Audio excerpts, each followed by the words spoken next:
அனைவருக்கும் வணக்கம். Welcome to பொன்மாரின் சேனல். இந்த ஒரு சித்திரை விசு ஒரு ரம்ஜான் பண்டிகை முன்னிட்டு மலையாளத்தில் ஒரு 3 படங்கள் ரிலீஸ் ஆச்சு.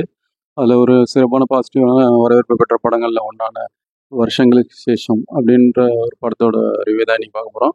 இந்த படம் வந்து நல்ல ஒரு ஃபீல் குட்டான படம், மோட்டிவேஷனல் காமெடி எல்லாம் கலந்து ஒரு அந்த மாதிரி ஜானரில் எடுத்திருக்காங்க. ஸோ இந்த படம் வந்து இந்த ஒரு மலையாளத்தில் சமீபத்தில் சித்திரை விசுவை முன்னிட்டு வந்த படங்களில் ஆவேஷத்துக்கு அடுத்து இந்த படம் மிகப்பெரிய வரவேற்பு பெற்றிருக்கு. வசூல்லையும் நல்ல ஒரு சாதனை புரிஞ்சு ஒரு 45 கோடி கலெக்ஷன் பண்ணிடுச்சு. 11ஆம் தேதி ஏப்ரல் ரிலீஸ் ஆகி இன்னைக்குள்ள ஒரு 50 கோடி கிட்ட நெருங்கிட்டு இருக்கு. ஒரு நல்ல விஷயமா பார்க்கப்படுது. இந்த படத்தில் வந்து பிரணவ் மோகன்லால், தியான் ஸ்ரீனிவாசன், நிவின் பாலி, அப்புறம் கல்யாணி பிரியதர்ஷன், அப்புறம் கீதா பிள்ளை, ஒய்ஜி மகேந்திரன், அஜய் வர்கீஸ்னு ஏகப்பட்ட நடிகர் பட்டாளம் நடிச்சிருக்காங்க. இது 1970 காலகட்டங்களில் உள்ள பெரிய இடக்கான படம். ஸோ இந்த படத்தோட டீட்டெயில் ரிவ்யூ தான் பண்ண போகிறோம். இந்த படத்தை வந்து மலையாளத்தில் பழம்பெரும் நடிகர், இயக்குனர், அப்புறம் கதாசிரியர்னு அறியப்படுற ஸ்ரீனிவாசனோட பையன், பல வெற்றி படங்களை கொடுத்த வினித் ஸ்ரீனிவாசன் தான் இயக்கியிருக்காரு இந்த படத்தை. ஸோ ஒரு ஏற்கனவே பிரணவ் மோகன்லால் வச்சு ஹிருதயம்னு ஒரு படம் 2022 சூப்பர் ஹிட் படத்தை கொடுத்தாரு. அந்த படத்துக்கு அப்புறம் இந்த படத்தை இயக்கியிருக்காரு. அந்த கொஞ்சம் 2 வருஷத்துக்கு அப்புறம் இந்த படம் எப்படி இருக்குது, படம் நல்லா இருக்கா இல்லையான்றத டீட்டெயில் ரிவ்யூவில் நம்ம அனலைஸ் பண்ணலாம். அதுக்கு முன்னாடி இந்த தளத்தை வந்து சப்ஸ்கிரைப் பண்ணிங்க கேட்டுக்கிறேன். ஏன்னா இந்த தளத்தில் வந்து புது படங்களோட ரிவ்யூலாம் பண்ணிட்டு வரோம் நம்ம சேனலில். அது வந்து தேட்டருக்கு அப்புறம் எப்படி இருக்குன்னு ஓடிடியில் வரும்போது குழந்தைங்களோட பார்க்கலாமா வேணாமான்னு கால் எடுக்கிறதுக்கு யூஸ்ஃபுல்லாக இருக்கும். அதனால் நம்ம சேனலை சப்ஸ்கிரைப் பண்ணிங்கன்னு கேட்டுக்கிறேன். அது இல்லாமல் இந்த விமர்சனம் பிடிச்சிருந்தா உங்கள் ஃப்ரெண்ட்ஸ் எல்லாரும் ஷேர் பண்ணுங்கள், லைக் பண்ணுங்கள், கமெண்ட் பண்ணுங்கன்னு கேட்டுக்கிறேன். வாங்க விமர்சனத்துக்குள்ளே போகலாம். படத்தோட கதை என்னென்னா, கேரளாவில் 2 இளைஞர்கள் இருக்காங்க. ஸ்கூல் படிப்பை முடிச்சுட்டு அவங்களுக்கு வந்து படிப்பு இல்லை, அதுக்கு மேலே படிக்க ஆர்வம் இல்லாதனால அதில் ஒருத்தரான தியான் ஸ்ரீனிவாசன் வந்து படிக்க ஆர்வம் இல்லை அவருக்கு. அவங்க அப்பா வந்து டீச்சராக இருக்கார். அவர் வந்து +2 முடிச்சுட்டு சினிமாவில் இல்லாமல் நாடகத்துலலாம் ஆர்வமாக இருக்குது. அதுக்கு வந்து கதை எழுதி கொடுக்குறதுலாம் ஆர்வமாக இருக்காரு.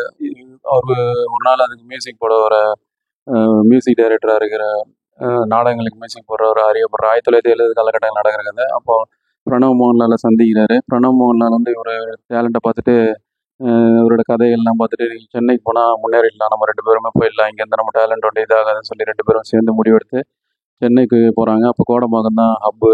1970களில் வந்து சவுத் இண்டியன் ஃபிலிம் சேம்பர்னு தான் சொல்லுவாங்க அந்த காலத்தில். ஏன்னா அப்போ வந்து எல்லாமே ஒன்றா இருந்தது. சென்னை தான் மெயினாக இருந்தது.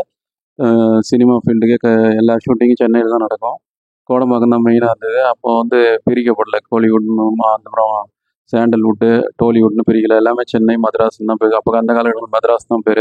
ஸோ இவங்களும் கோடம்பாக்கத்துக்கு வந்துடுறாங்க. வாய்ப்புகளை தேடி ஒரு ஹாஸ்டலில் தங்குறாங்க, ஒரு மேன்ஷனில். அந்த மேன்ஷனில் தான் ஒய்ஜி மகேந்திரன் தான் அந்த மேன்ஷனுக்கு உரிமையாளர்.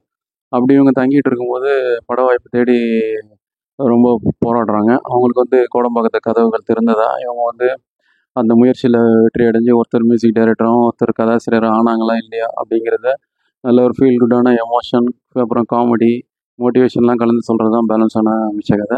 இந்த படத்தில் ப்ளஸ் அண்ட் மைனஸ் பார்க்கலாம். படத்தில் ப்ளஸ்ன்னு பார்த்தா ஃபர்ஸ்ட் ஹாஃப் வந்து ஃபீல் குட்டு, அப்புறம் செகண்ட் ஹாஃப் வந்து காமெடி அண்ட் மோட்டிவேஷனில் போய் என்கேஜிங்காகவே படம் ஸ்டார்டிங்லேருந்து எண்ட் வரைக்கும் ஓரளவு என்கேஜிங்காக கொண்டு போயிறார் இயக்குனர் வினித் ஸ்ரீனிவாசன்.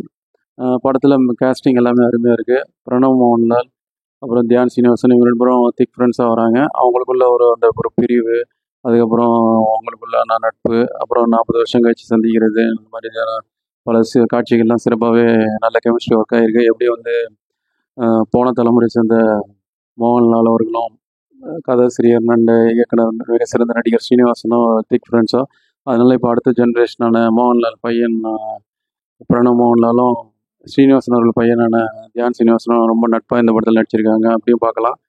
ஸோ அது இல்லாமல் இதில் தியான் ஸ்ரீனிவாசனுக்கு நல்ல ஸ்கோப்பு. அவர் தான் டைரக்டராக வர்றாரு. அவர் ஆரம்பத்தில் வந்து டைரக்ஷனுக்கு போராடுறது அந்த வாய்ப்புக்காக. அதுக்கப்புறம் ஒரு சீனில் வந்து அவர் கூடவே இருக்க நண்பரான பிரணவ் மோகன்லால் மியூசிக் டைரக்டருக்கு ட்ரை பண்ணிட்டு இருக்க அவரை பகச்சிக்கிறது. அதுக்கப்புறம் பிரணவ்லால் வந்து பிரியறது.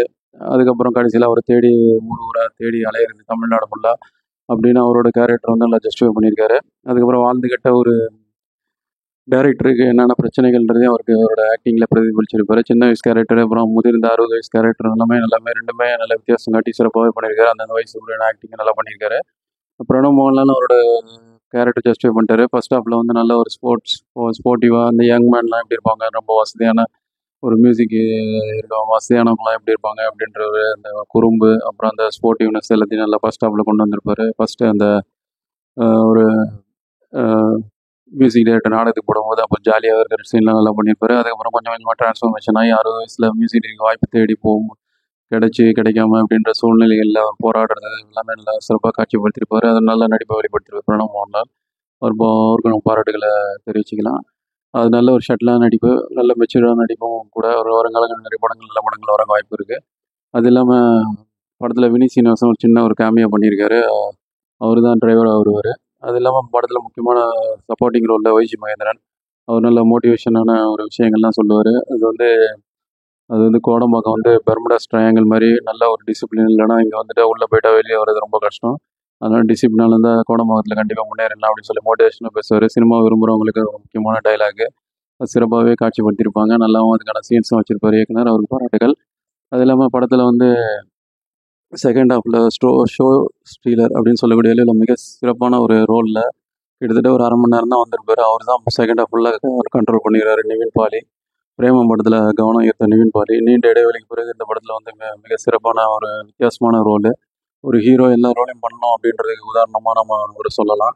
ஏன்னா இந்த படத்தில் வந்து கிட்டத்தட்ட ஒரு கேமியோ ரோலு, அது இல்லாமல் கொஞ்சம் காமெடி கலந்த ஒரு ஹீரோ ரோலு, ஒரு அந்த மாதிரியான ரோல் வந்து நிறைய ஹீரோக்கள் தயங்குவாங்க. ஏன்னா அவரே டிமோட்டிவேட் பண்ணுற மாதிரியான சில சீன்ஸ்லாம் இருக்குது. அதையும் வந்து கேஷுவலாக ஸ்போர்ட்டிவாக எடுத்துகிட்டு மலையாள ஃபீல்டை பொறுத்த வரைக்கும் அவங்களே கலாய்ச்சிக்கிறது கூட பெரிய விஷயமா அப்போ வந்து எடுத்துக்க மாட்டாங்க.